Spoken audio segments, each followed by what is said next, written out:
David Rensin's iconic 2004 book The Mailroom chronicled the dreams and desires of the Hollywood players who started out shuffling post, executives like David Geffen, Barry Diller and Michael Ovitz. But perhaps Rensin should also have looked further afield to St Martin's Lane in London in the 1990s, where he would have found this week's guest Jon Farrar alongside others who would become the titans of the British TV industry.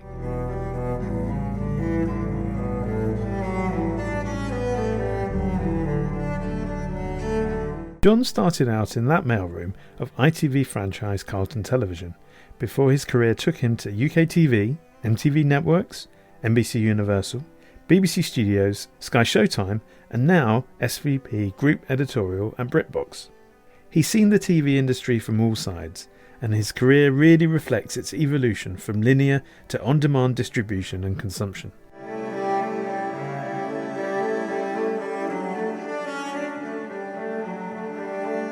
In my chat with Jon, we talked about being paid to party at MTV, how he saved the cheerleader at Sci-Fi and turned the channel into a hero, why British programming has conquered the world with the help of dodgy dentists, the exciting programming we can expect at Britbox, and why the viewer and subscribers' tastes are the key to success in TV. Enjoy.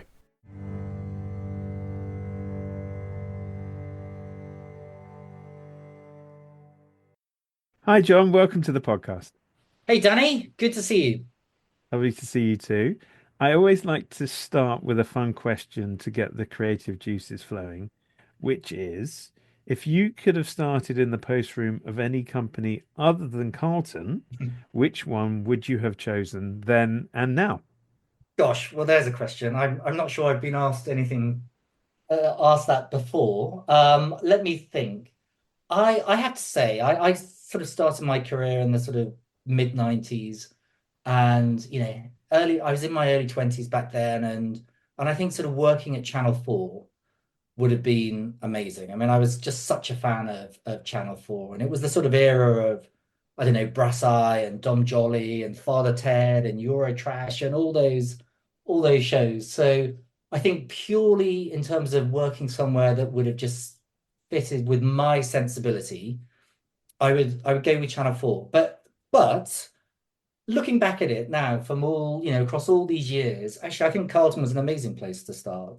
And it was very different in terms of the sorts of programs. I mean, when I was there, every single show was about how do you sort of bolster Anthea Turner's career. It seemed every show had Anthea Turner in it, but you sort of learn something quite early on about audience sensibility and programming for the audience and sort of mainstream taste. That actually was a really sort of great lesson to have sort of so early in my career. It's funny because I was having this conversation the other day with my wife, who asked me for a stamp and then said, "Could you post a letter for me?" And I said, "Well, why don't you just give it to the post room at the office and you can just give them the stamp version there?" And she said, "Well, I don't think we have a post room anymore." So it's almost an anachronistic question. Sort of, which mangle would you use to wash your Yes, clothes these days? exactly. So I suppose the post room is less of a starting off point in today's TV landscape. But Which as is a you, shame because I mean, I was knocking at the door doing all the sort of graduate trainee stuff and trying to get in that way. And for whatever reason, just couldn't get a break. And the post room, it wasn't difficult to get in. I mean, no one in my career or no one's ever sort of asked me, did I go to university? What did I get at A level? Whatever. It was just, once you're in the post room, that's it. And then you're away. So yeah, it was a good routine. and what led you to pursuing a career in TV, and also then how did that career progress from the post room at Carlton through to UKTV? Yeah, I mean, I've always loved television. I was sort of obsessed with it as a child. I grew up in I don't want to say unglamorous Birmingham, but I grew up in Birmingham where you were sort of looking just for a window out onto a slightly more interesting, glamorous world, and I got that through TV and particularly all those American shows, the Dallases and the dynasties of the world, and it was a sort of portal to something slightly more interesting and exotic. So I'd always loved television, but I'd always been creative, and I was looking at what's the sort of industry that I can get into that was creative. But when I left university, all my friends, they were all sort of public school boys, and they all went off to the city and all did these big banking jobs. And I thought, oh my gosh, that's not for me. And I was slightly lost. And I spent that year after university. God, I was going to be a barrister, and I got into law school. I was going to be a teacher, and I got into teacher training college. I was going to get into advertising, but none of them sort of filled me with any sort of enthusiasm. And in the end, I just decided I was running off to Japan, and I was going to teach English as a foreign language, and I was ready to go, and tickets booked and all that. And then I sort of got in touch with Manpower, who just had said, by the way, we've got a job at the post room at ITV starting next week. And I just thought, well, this could be my route in. This could be the thing I've been waiting for. So Japan got cancelled, and I joined the post room. And the day after I joined, there was another chap who had come through Manpower who also joined as a postboy, called Zy Bennett. I don't know what happened to him, but we sort of started off as postboys together and sort of worked our way through that. And what was sort of interesting is we very sort of quickly then met the sort of graduate trainee crowd at Carlton, and we sort of joined forces and ended up becoming sort of very close and good friends. And it's another reason why I sort of look back at Carlton and think, well, I wouldn't have wanted anywhere different, because it was people like Sarah Rose, who's since gone on to sort of run Paramount in the UK, and Anne Mensah, who's obviously running Netflix in the UK. So it was a sort of good training ground to sort of meet a lot of very brilliant, interesting people. And did David Cameron work at Carlton at that? He did.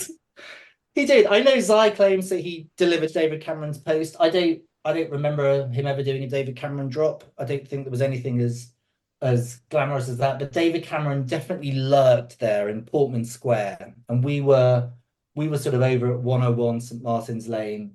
And I think my only sort of memory of David Cameron back then was trying to get my head around the fact that he was on the board, he was the director of communications, and he was something like 27. And it's like, how do you do that? And it turns out years later the answer is you go to Eton, but I didn't know that at the time. Okay, well, I will put that under your opinion, rather than fact, not endorsed by Here Comes Pod, Okay. just in case he comes back and is Prime Minister in the future. So we want to stay on good terms with all political parties on this podcast. But having said that, you then ended up at UKTV. Yeah, I did a couple of years in the presentation department at Carlton, and then got a break at UKTV. They were launching a service called UK Play, which was sort of Britain's first, and I think to this to this day only, music and comedy channel. And it was during that sort of the wild west of channel launches, and new services were getting launched left, right, and centre. And a guy called Stuart Murphy sort of brought me on to be the scheduler, and that was a phenomenal couple of years, actually. I mean, it was really sort of early days in my career, but we were the sort of naughty teenager in the UKTV family, and we're sort of left just to get on with our thing. And Stuart was someone who I've always found occasionally maddening, but generally just an incredibly inspirational person. I mean, undoubtedly the most creative person I've ever sort of worked for. And I learned so much. I learned so much about just the mechanics of how you build a TV service, how you build a schedule, how you commission, and also how you have focus. And it's as much about what you don't do as what you do. And I think, we certainly made a few mistakes back then, but it was a real good lesson in terms of how you build a brand, and you mold it around a very specific audience. And they were fun years. I mean, it was really enjoyable. And some of the talent that came through the service. I mean, we gave very early shows to the likes of Lucas and Williams and Russell Brand, who maybe is someone don't sort of boast about quite so much these days, but sort of first ever TV show for Russell Brand, and the Vernon Kays of the world. And there was a lot of really good talent that came through UK Play back then. Then came MTV Networks. How did you find the move into working for a US run multi-territory broadcaster? Good question. I mean, I think, you know, back then, and I'm trying to sort of get my years, it was probably sort of early 2000s, and MTV was also also the sort of, I guess, the errant child of the Viacom group, and it didn't feel like a corporate place to be. We were always encouraged to have no meetings before 10:30 in the morning. We were very much encouraged to be going out, having late nights, partying as much as possible. And it had a sort of vibe that felt not particularly corporate, not particularly studio. I think what it did have in common with the studios is, first of all, that sort of huge muscle that comes from the content pipeline. And I was there that time when the Osbournes suddenly popped. And it was the case that if you want to build your ratings, you just put the Osbournes in the next slot. And if you want to keep building your ratings, put it in the slot after that. And there was almost this sort of daring of, well, just a minute, how many times can we program the Osbournes in any given week? And it turned out the only limit was the number of hours there were in the week. So there was something sort of quite interesting about how one hit can really transform a service. And that was a sort of a lesson that I learned in those days. But the other thing was, despite saying it wasn't corporate, I think back then, when the US wanted to do something, whether it's sort of New York or Burbank, when they wanted to do something out in the sort of regions of the rest of the world, it just got done, and you wouldn't be thinking about local sensibilities. It was, there's a strategy here coming out of America, and we just need to roll it out globally. And I remember I was sort of programming the VH1 channels at the time, and VH1 just underwent this massive rebrand in America, and it stopped being a status quo, live channel, and it went from being a sort of celebrity channel. But of course, the problem was that the US celebrities just weren't at all known in the UK. But we had to sort of go through with this launch, and overnight, the ratings plummeted, and all these people who were enjoying old 80s music, where's our meatloaf?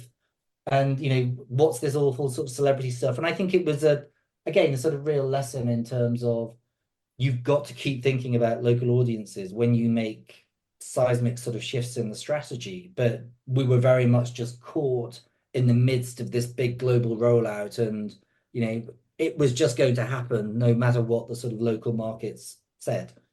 So that was the only time it really felt corporate. But other than that, it was it was like being a sick former for about 3 years. It was just quite a fun, relaxed work culture. Yeah, sounds amazing. And that you got paid to do it is And we got paid. even better. Okay, well, some really interesting points there that we'll actually come back to in terms of that whole issue around localization and also how a single show can really make a big difference. So really interested to hear that, because your next role was as program director for Universal Networks International and oversaw significant success for sci-fi in particular. What strategies did you put in place to generate that success? Well, it's an interesting one, because it comes back to sort of this question of, who is the audience? Who are you programming for? And at Sci-Fi, there was always this tension between, are you going hardcore sci-fi? Are you programming for the sci-fi fans? Or are you trying to build your base? And of course, the problem is that you try and sort of broaden the base, and you develop a sort of broader audience. The risk is you become less important for those hardcore fans. But actually, that's what we did. And so it was all about, how do you broaden out your base and start appealing to people who maybe don't think of themselves as sci-fi fans. And actually, the success comes not from having a sort of strategy that seems to make sense, and you put onto a deck and you present it out. Ultimately, the success comes from, have you got the hit shows that drive that strategy? And I got pretty lucky one year at the LA screenings. There was a show called Heroes, which was a NBC show, and I had assumed that everybody else was going to be bidding for it and trying to pick it up. And I spent the whole week trying not to sort of tell anyone, this show's not very good, just ignore it. And at the end of the week, and when the sort of bidding all happens in the sort of weeks after that, it seemed that this was still available. And there was a little light bidding war with another service about the same size as Sci-Fi, but we managed to land it. And of course, it became the big breakout hit of that season. And we launched it some weeks after it became the hit. So word had started to travel over to the UK that there was this amazing show in America that everybody was talking about. And so when we launched it, it got, over 1 million viewers on that first night. And for a small little channel like Sci-Fi, to get sort of over 1 million viewers was just extraordinary. I mean, hadn't happened before, certainly wouldn't have happened again, but it was transformative. And, it was that hit show that then allows you to implement this, what does that broader audience want, and build around it and build lots of buddy pieces. But it takes a big show to really transform the fortunes of the service, and that's what we got. So after 5 years at NBC Universal, you joined BBC Studios, initially as VP Programming EMEA and later as SVP Global Programming and Acquisitions. What worked for the channels and what were the biggest challenges? I tell you what worked for the channels. It was the content that actually flies under the radar a little bit. It's not always the sexy content. It's not the stuff that is winning lots of awards that people are sort of, the industry is talking about. It's often the stuff that's a little bit softer, crime procedurals, standalone shows, detective shows. And I remember sort of in that sort of time, say 10 sort of years ago at BBC Studios, and Studios was really looking at, it had seen the success of, Netflix had just broken through, and obviously sort of HBO in its prime, and Studios was thinking a lot about, well, how do we compete with that? How do we offer programming that is more prestige?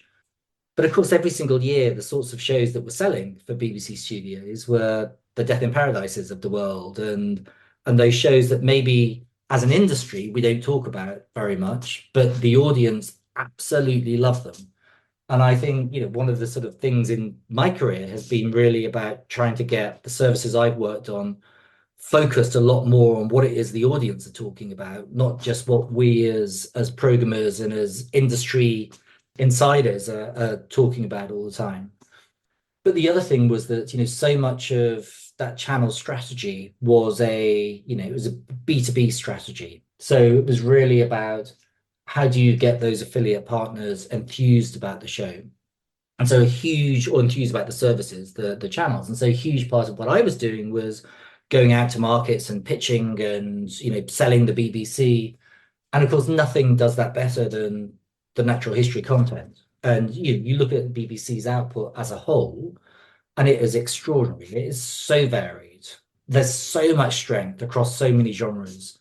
But actually, when it came to selling that programming in internationally, nothing worked better than David Attenborough and the natural history shows. And certainly a feeling that there is nothing else like this in the international market, and that this has real, this is really valuable programming. This is really meaningful stuff. And so that was always the calling card. And, we launched a bespoke service, BBC Earth, around the world in many, many, many sort of countries off the back of the success of all that. So, how is British programming received internationally? And I guess allied to that, specifically the BBC brand in particular. It depends what market you're talking about. I remember I won't name the market. I once did a focus group in a market. We were thinking of launching a BBC service, and one of the people who was asked their opinion said, "Well, why British content? I mean, I isn't Belgian content as good as British content?" And there are some markets where it doesn't quite cut through. Those markets are few and far between. And I think, one of the great successes that BBC Studios has had is just the size of its footprint and the number of markets that it's in. When I think sort of why is that? Two things, really. One is it's short form for quality. And I think, we know that we live in this world of overload. Lots of that is overload in terms of TV programs, but it's information overload. It's doing havoc to our levels of attention, and we are constantly distracted. And I think when we have so much choice, sometimes we just want to gravitate to what we know is going to be a really satisfying way to spend an hour. And I think British programming, bang for buck, does that. I think, the strike rate of quality and success in British programming, I think, is world class. I think it's better than anything else out there. I think the other thing is thinking about it in relation to US programming and the different flavor that it offers. And certainly, the glamour, the grandeur, the pure escapism of American programming, as well as the quality, is what has just sold around the world over God knows how many decades. But I think what British programming often is a sort of authentic counterweight to that. And certainly in my career working on sort of British programming, I've always found that authenticity, that sense of real people, real lives, has been what audiences and platforms and B2B, what people have sort of gravitated to. And again, I remember I remember doing a focus group in the Nordics and someone saying in sort of Copenhagen, he said, I tell you what I love about British drama. It's that everybody has bad teeth. And you never see bad teeth in American programming, but British programs, they always have bad teeth. And we can debate that whether it's true that British actors have bad teeth or not. I think they've sort of cleaned themselves up these last few years, and the teeth always look pretty impressive to me. But I think it does say something about that sense that with British programs, you get characters that feel closer to your own life, that feel real and authentic, and they're not far away from the sort of life that you live. And but maybe they're a little bit braver. Maybe they do the things that you wish you could do. But there's that sense of authenticity that I think is really important. Yeah, that's fascinating. I guess it opens up the possibility of trying to find a correlation between dentists per capita and program sales of BBC programming. That could be quite an interesting research I've project. not looked at that, but Danny, this is it. This is exactly the sort of research I think we need to look into. That's a great call. One of the classic challenges in a studio environment is the back and forth between distribution and program sales to third parties and the programming needs of the studio owned channels. Was this a dynamic that you found in the world of BBC Studios, and how did you approach that challenge?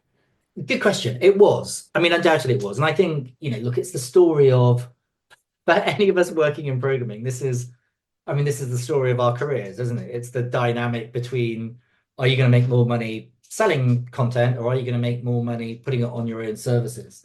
And there came a point where we had this, the big expansion, the gold rush of linear. Now it looks like the sort of the last dying throw of linear, throw of the dice, but it was going back sort of 10 years, we had this huge expansion and we took the decision to flip the model. So rather than selling to the market first, we would do, what the streamers then went on to do a few years later, which is sell directly to our own services, protect our own services, and then perhaps sell windows to the market after that. So, I launched a whole range of new services, BBC Brit, BBC First, BBC Earth, which was a sort of way of beefing up our sort of linear strategy with all these first run brands, the Top Gears of the world, the Attenboroughs, the Sherlocks that went first onto our services. And the calculation was that the third party players, the affiliate platforms, would pay more money to get those shows first on service. And that sort of by and large worked. But subsequent to that, it was always, we had protected I mean, I sort of put together this strategy and this list of a certain number of shows that would go to the channels first. And my job really became protecting that list and stopping this show getting sold out to the market and that show getting sold out to the market. But by and large, that approach worked. And those linear channels that BBC Studios have are still in really rude health. And I was sort of saying a bit of the sort of dying end of linear, but actually in some markets, linear is proving to be incredibly robust. And the BBC is still really strong there with that approach of prioritizing the channels and making sure they've got a really meaningful lineup for their audiences. On the flip side, what has been your experience of the acquisition market, having previously worked on channels with a program supply from a parent studio, so you were having to go out and bring shows in. How did you find that world? Uh, well, I mean, look, that acquisition world has changed dramatically over the last 10 years, hasn't it? And it was a world where certainly when I was working on maybe some of the smaller channels, there was a little bit of a frustration because the market was so buoyant and we couldn't always afford to compete at the sort of top level.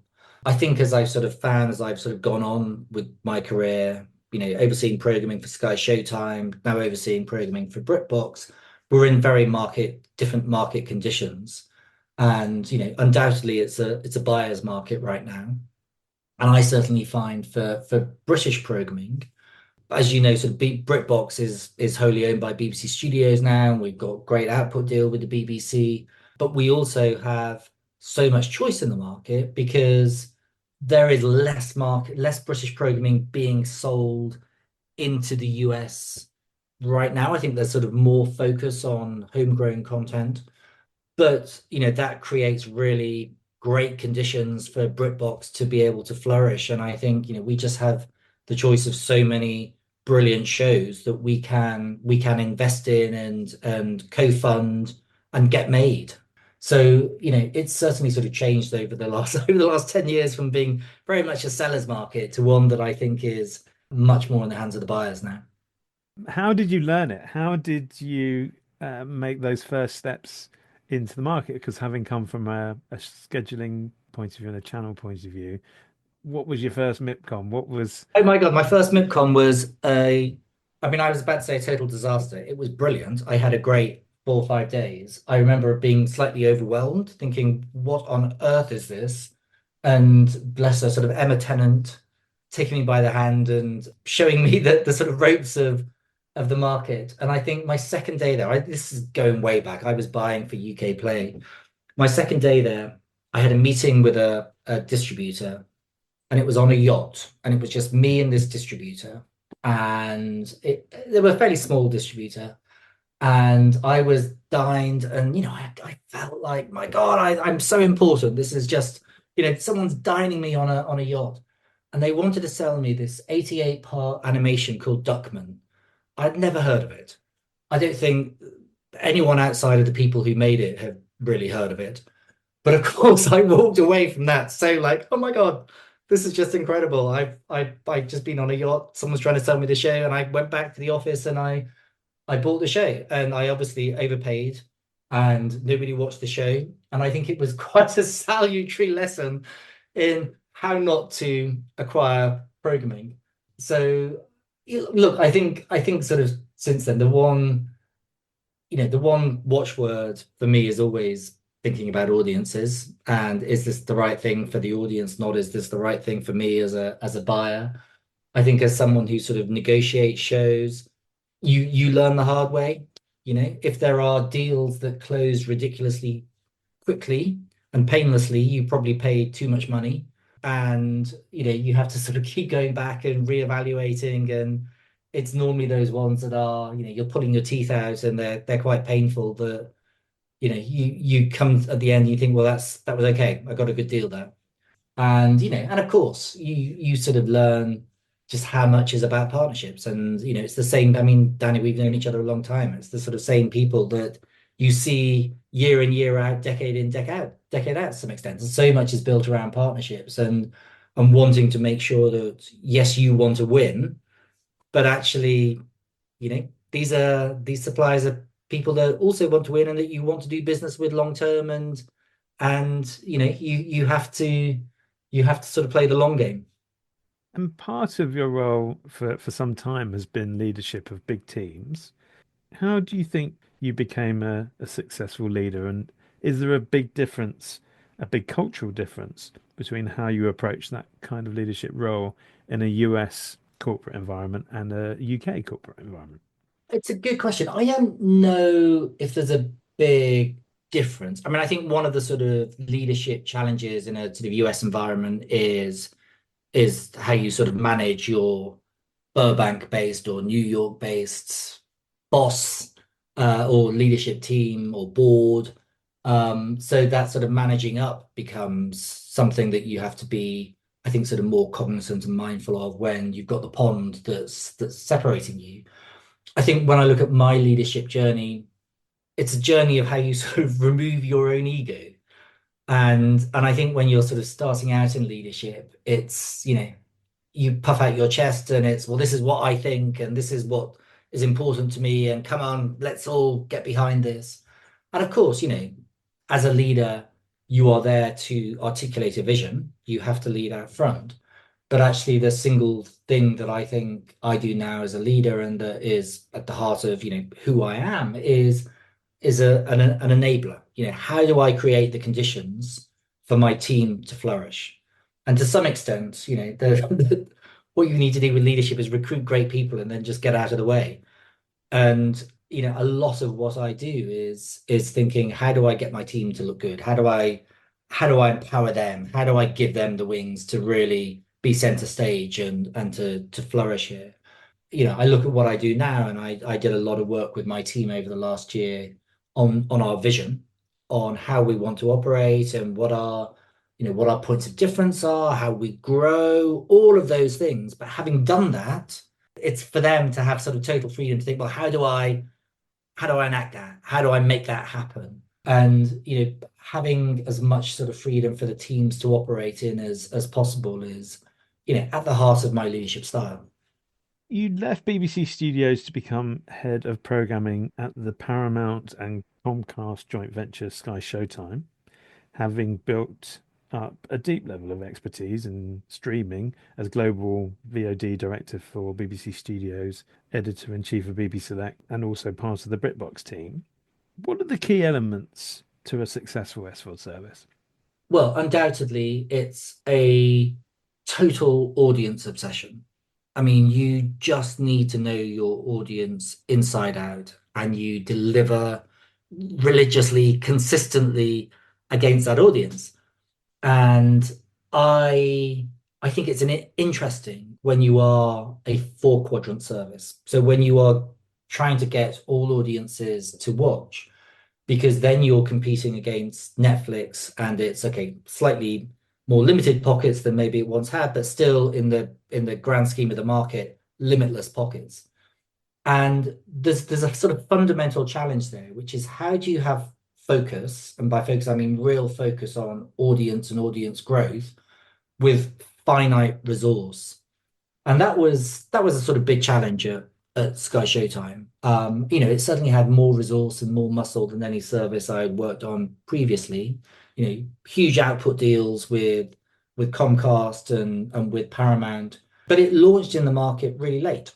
So it was everybody else, all the other studios had got there first, and Showtime came to the market. And I think needed to think like a challenger. When you're launching, when you're the last one to launch, how do you disrupt the market?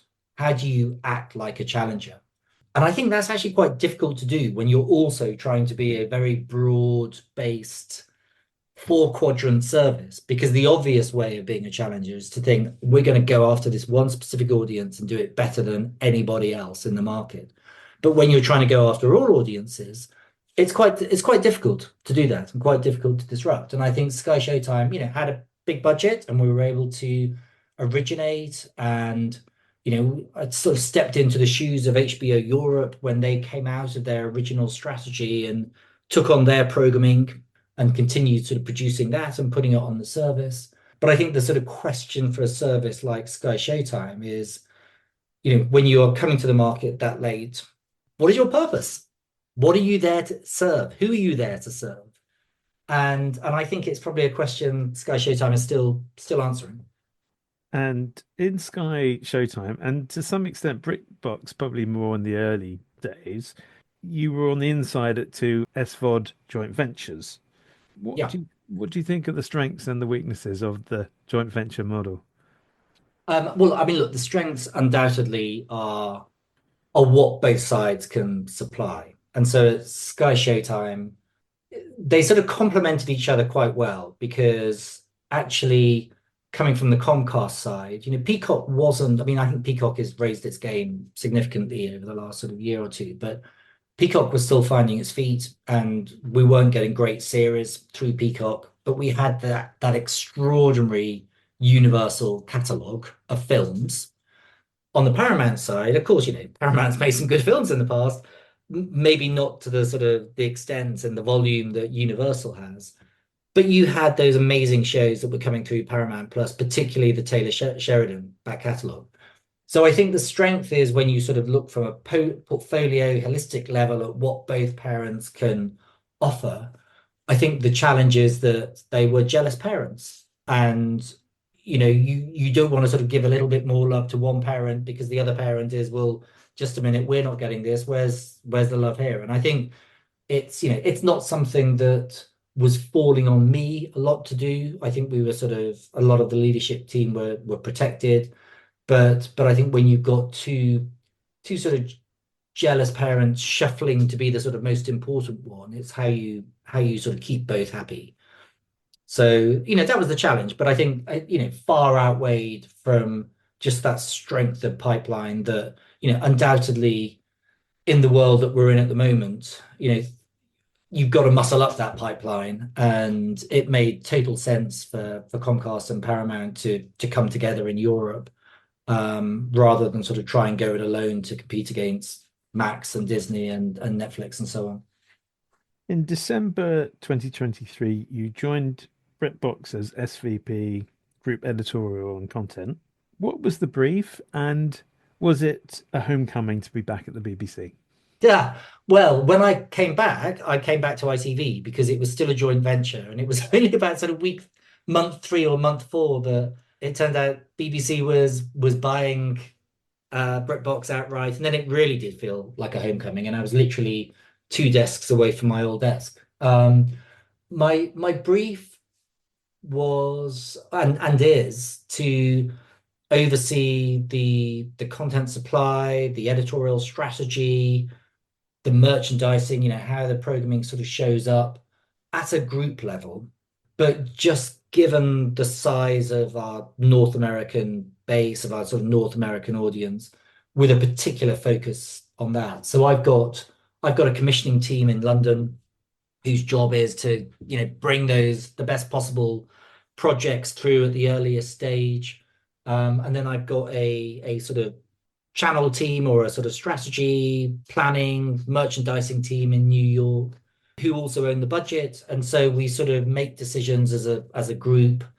The pipeline team and the sort of strategy team, and my job really, when it comes down to it, it's about just getting the best possible shows onto the service. And so, big part of what I've been doing in my sort of first year there is, first of all, trying to sort of work out what's that look like, what's our strategy and can we afford to do it, and then to get those shows to start coming through. And it's a real joy. I mean, to your point about homecoming for the BBC, I love working with the US programming, but I feel I've got a real affinity with British shows, and what I love about BritBox is that it's offering something that is genuinely different. That, in North America, like everywhere else, the market is flooded, and BritBox offers something that we're not seeing sort of elsewhere in the market that has real value. And I think it's that sort of same but different. The fact that British shows offer that slightly different perspective, things are slightly off kilter. Yes, it feels like normal rules apply, but actually they do things differently there. And audiences really sort of go for that. And, we've just had a phenomenal period of growth. And it's really fun to be thinking, what are those shows that are going to drive the next period of growth? What are the aspirations for the service over the short to medium term, and what should we be looking out for from BritBox in the upcoming period? Well, I think, look, the aspiration is to just keep growing our subscriber base. And, we've got really healthy numbers, but I still feel that the headroom is significant. So one of the sort of challenges for me is to think, what are the shows that are going to get us talked about with an audience that maybe haven't yet heard about BritBox or haven't quite made that decision to pay? how do we raise our game? So bigger IP, bigger talent, sorts of shows that I think, are different and surprising maybe from what we've done before, but at the same time, not sort of losing focus on who our audience is or who our audience could be, because there is undoubtedly a certain type of Britbox show that works, and undoubtedly crime, mystery is the sort of engine of the service. We like shows that sort of leave audiences feeling a little bit better at the end of the show than they did at the beginning. And that doesn't mean that they're all, they're feel good shows or they're sort of saccharine and sweet. But I think, in these sort of fairly confusing times that we live in, they have sort of glimmers of light in and offer a little bit of hope, and have these phenomenal, layered, brilliant characters that you just want to go on this journey with. So when I sort of look at the specific shows we've got coming up, I mean, some of the ones that we've just announced, we've got a new Agatha Christie coming up early next year, Towards Zero, which I just think is, I've seen sort of early footage of, and it's one of the most impressive Agatha Christie adaptations I've seen. I mean, it's super exciting.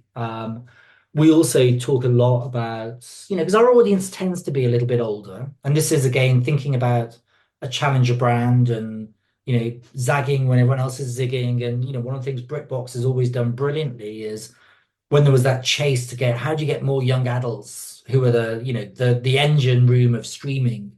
Britbox thought, well, just a minute, young adults are being super served. What about that older audience that are maybe being underserved? So Britbox has always been really strong with women in their 40s, 50s, 60s. And so we think a lot about that audience and what they are thinking, where they are in their lives, what they want to see reflected back to them.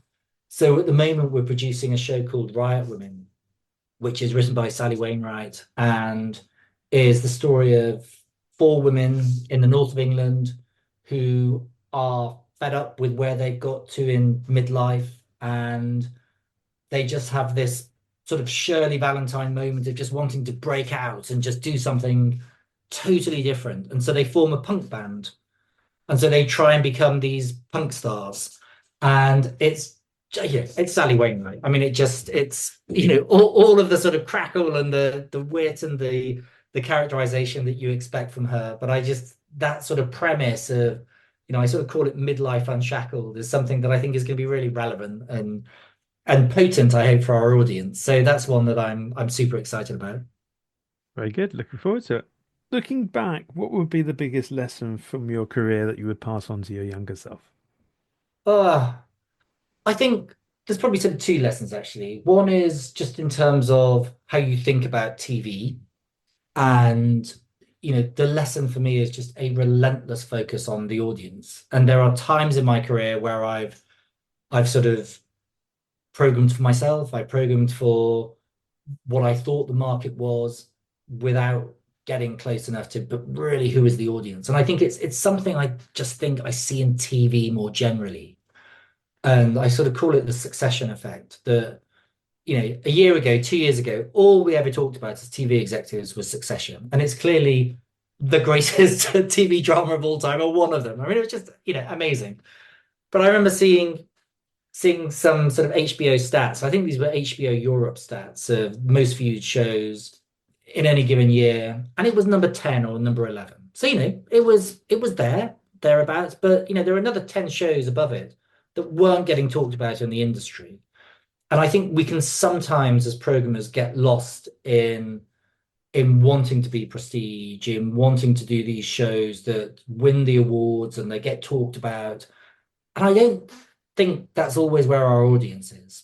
So I think if I sort of, if there's one lesson, it's just that relentless focus on the audience and who they are, and knowing that you are not the audience in all likelihood. So that's sort of one lesson. I think a second lesson, and it's certainly something that, is more important for me as I get older, is you can stress about so many things, job titles and how much you get paid and what responsibility sits with you versus this person who's coming up on the outside, and you worry about all of those things. But actually, what really matters is the culture of the place that you work. And I've worked in places that don't have a good culture, but I work in places that just have a real magical culture. And actually, Britbox and BBC Studios is one of those. And increasingly, as I get older, I find that culture of being surrounded by people that you want to work with, having a sort of culture of actually kindness and decency and integrity, but also a real sort of creative spark that values risk taking. All those things that are sort of important to me are just so much more meaningful now as I get older than maybe the things that were driving my career when I was younger. And I probably wish I'd known some of that earlier on. Very good. Well, finally, if you were putting together an evening of Jon Farrar programming, which five shows that you've been associated with would you choose for that schedule? Oh my gosh. What would I choose? In terms of shows that I've sort of been associated with in my career, I'd probably start off with Rock Profile, which was a that sort of early Lucas and Walliams show when they were spoofing different pop stars, and it's still, oh my God, still, I mean, the best thing that they ever did, far better than Little Britain. So I'd probably have that in there. I'd have to have Heroes in there just because I think that first season was so extraordinary, so brilliant. I mean, it's also a tale of how to mess up a second series, but that first season I would throw in there. There's a show, quite a recent one actually, that I co-commissioned when I was at Sky Showtime, and I subsequently picked up for Britbox. Douglas Has Cancelled, which was Stephen Moffat drama about Me Too, and I just it got great reviews, but I thought it should have got bigger plaudits, and the reason for me is it's just such a taut, tight, economical piece of writing. And the way the story unfolds and unpacks over four episodes, I just think is an absolute masterclass of screenwriting. And for me, it's Stephen Moffat at his best. So I would put that in there. I think when I launched BBC Select, there was an ambition that it was going to be like Vanity Fair magazine on TV, and it was culture, big ideas, all this stuff. And actually, the show that defined the service was a 25-year-old documentary about Auschwitz. It was Lawrence Rees's Auschwitz documentary. And I still think it's such an important, brave, and vital piece of storytelling that, we have to keep telling that story. So I would include that as well. And then finally, maybe there's sort of the Britbox show that I referenced that's coming up Towards Zero, which I just think is it's Agatha Christie at its best, and I'm super excited about launching that on the service. Very good. Well, Jon Farrar, thank you so much for being a guest on Here Comes Pod. It's been a fascinating chat, and I think it proves that Colin Welland was right all those years ago when he said the Brits are coming, and that Jon Farrar is leading the charge. That's very kind. Great to chat to you, Danny. Thank you.